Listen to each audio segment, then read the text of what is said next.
కొందరు ముహూర్తాల గురించి చూస్తూ ఉంటారు. వివిధ రకాల అయినటువంటి శుభకార్యాలు ఇంటిలో చేసుకుంటూ ఉంటాము.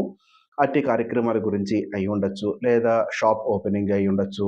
లేదా వివిధ రకాల వ్యాపారాలు ఏ రకంగా ఏ శుభముహూర్తాలలో, ఏ తిథులలో, ఏ నక్షత్రములలో, ఏ వారములలో మనకి అనుకూలంగా ఉంటుంది తెలుసుకోవాలి అనుకుంటారు. వాస్తవికంగా ఒక రూ. 100 పెట్టి ఒక పంచాంగం కొనుక్కుంటే దాదాపు అన్ని విషయాలు మీరు చూసుకోవచ్చు. కొందరికి ఆ విషయాలు తెలుసుకోవాలని ఉన్నప్పటికీ కూడా సమయం లేకపోవడమో, లేకపోతే పంచాంగం చూడడం సరిగ్గా తెలియకపోవడమో, వివిధ కారణాల చేత తెలుసుకోలేరు. ఇప్పుడు ఈ వీడియో ద్వారా మీకు ప్రతి ఒక్క విషయం కూడా నాకు ఎంతవరకైతే సాధ్యమవుతుందో అన్ని విషయాలు తెలియజేయడానికి ప్రయత్నం చేస్తాను. ముందుగా మనము గృహ ఆరంభం గురించి తెలుసుకుందాము.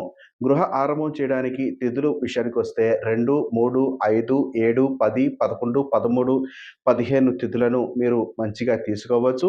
సోమవారము, బుధవారము, గురువారము, శుక్రవారములు మంచివి. అశ్విని, రోహిణి, మృగశిర, ఉత్తర 3వ పాదము, హస్త, చిత్త, స్వాతి, అనురాధ, శ్రవణము, ధనిష్ట, శతభిషము, రేవతి నక్షత్రములు మంచివి.